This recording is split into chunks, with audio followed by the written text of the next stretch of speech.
is troubling news about the pandemic. Over the past week, the United States averaged about 43,000 cases per day. That's up 24% from the average 2 weeks ago. So far, more than 7 million Americans are known to have been infected.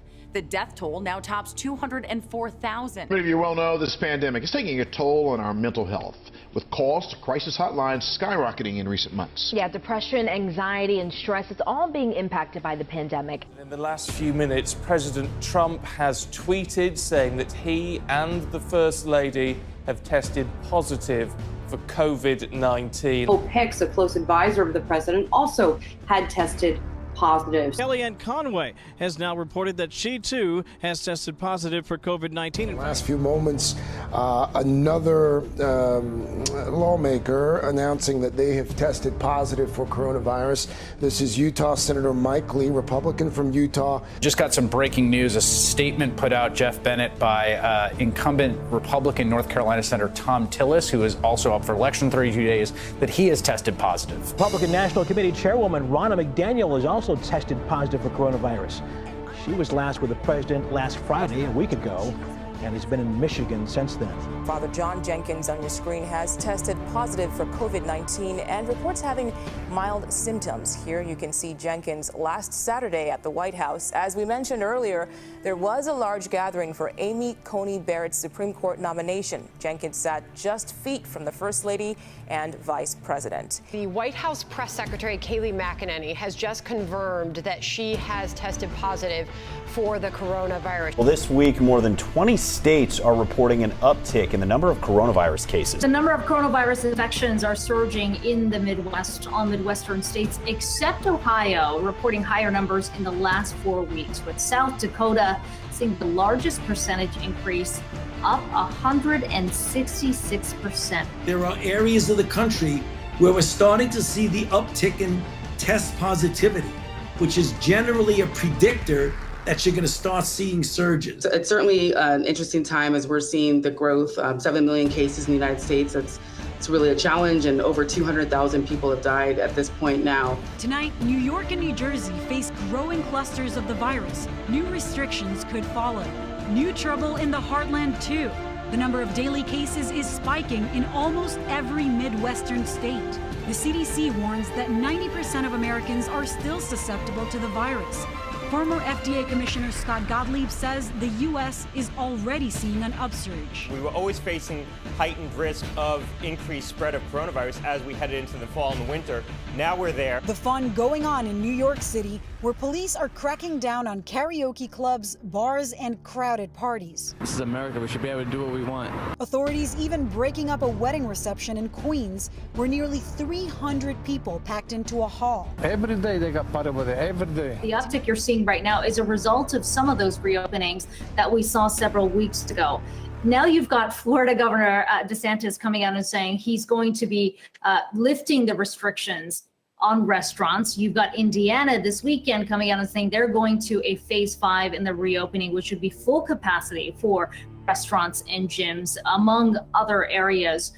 We're averaging 43,000 new cases every single day. And so that's a 16% increase from where we were just a week ago. The COVID-19 surge and struggle is real. We've not reached capacity yet, but we don't have infinite space.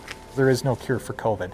COVID is real. Another record day of hospitalizations, nearly 700 statewide, pushing hospitals in Green Bay to the max. The state also adding another 21 deaths. With the hospitalizations we're seeing and the trend we're seeing there, I would say yes, we're probably going to see more deaths. As the world continues to struggle through the COVID-19 pandemic, we're seeing a slew of employee layoffs across major companies. September has been a very tough month for Americans. A new record was set in terms of layoffs. So a new report came out, showed that over 118,000 people lost their jobs. That's an 186% increase from September last year. Some 2 million people in the northeast of England are facing even tougher restrictions following a sharp rise in the number of new cases of coronavirus. Scenes like these in York on Saturday night have raised questions about the new 10 p.m. closing time for pubs, bars and restaurants. People gathered on the streets after they had to leave local venues. There were crowds too in other cities after the earlier closing time here in central London and here in Liverpool. And there have been calls for the curfew to be reviewed after reports of people gathering in off licences to buy alcohol. Chairs and tables stacked on top of each other. Bars and restaurants deserted. On a normal day, this area would be buzzing with activity. But on Monday morning, walking through the port of Marseille felt like the city was on lockdown all over again. C'est très triste, mais bon, si c'est nécessaire, il faut le faire. Je pense que tout le monde en a conscience. Ça fait un petit peu désert. Ils avaient dit qu'ils resteraient ouverts, mais apparemment, ils l'ont pas fait. Desperate to avert the closure of their businesses, dozens of protesters blocked off a tunnel on Monday to voice their anger. This after the French government ordered all bars and restaurants to close down in Marseille for at least 2 weeks in an effort to contain the resurgence of COVID-19. A few hours earlier, residents came out to enjoy a last night out. Some restaurants were forced to give away some of their food. And as midnight struck, many still struggled to come to terms with the decision. On se prend un bon coup de massue derrière la tête, quoi. On a fait en sorte d'équiper notre staff et même nos clients de tout ce qui est gel hydroalcoolique, masques, de distanciation sociale. Maintenant, on voit qu'on a beau avoir fait tout ça, ça ne sert pas à grand-chose. Meanwhile, new restrictions will also come into effect on Monday night in 12 cities labeled as high risk, including Toulouse, Bordeaux, and Paris, where bars must close at 10 p.m. COVID cluster linked to Chadstone Shopping Centre has now spread to regional Victoria, with a cafe in Kilmore added to the list of high-risk locations. It came as the state recorded 12 new cases of coronavirus. Begin right now with breaking news of COVID-19 in Quebec.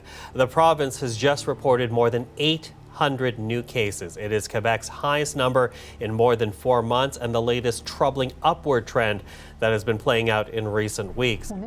I think we're in the midst of a second wave, and it will peak around October 15th. If you look at the data and the curves, honestly, it seems like it's trying to replicate what happened in March and April. Israel was already 1 week into its second COVID-19 lockdown, now with new cases nearing 7,000 a day and the health system issuing warnings of overstretch, daily life and the economy are to be restricted yet further. In the past 2 days, we heard from the experts that if we don't take immediate and difficult steps, we will reach the edge of the abyss. In order to save the lives of Israeli citizens, we are required to impose full lockdown for 2 weeks.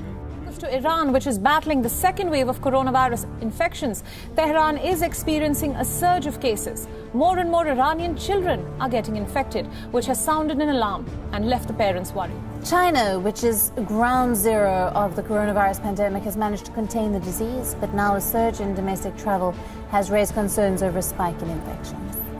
Nearly 600 million people are expected to travel domestically as the Golden Week holiday kicks off in China. Train stations in Guangzhou and Shanghai remain packed as travelers head out for local trips. If you take a look at the definition of surge, it is described as a sudden, strong increase or burst. Right now, that's how many public health experts describe what is happening nationwide with coronavirus cases. This is opposed to a second wave that continually rises until it peaks and declines. Now, this is all partly because we can link the upticks to specific outbreaks. For example, the Morbidity and Mortality Weekly Report, or MMWR, this week, often called the voice of the CDC, highlights 3 areas of concern. It begins with college students. The big risk group right now we're seeing is in the 15 to 24 age group, where we're really seeing a lot of spread within the community. You see that at universities and other areas where young people congregate. Infectious disease specialist Dr. Stephen Blatt told me he also has concerns about the second area of uptick reported by the MMWR this week, children. I think initially people thought kids didn't get it and so they weren't being tested. Now we know that they certainly do get the infection, and they're going back to school and they're getting more symptoms, so we're testing children a lot more now. Finally, the third area of uptick reported by the MMR is in healthcare workers. As they continue to treat those who have the virus on the front lines, their best protection only likely to come with their own immunity after getting the virus or a vaccine. The strongest weapon in the works we all have for stopping the upticks and surges Those vaccine trials are enrolling now, and hopefully we'll have some answers by the end of the year. Before they become a second wave.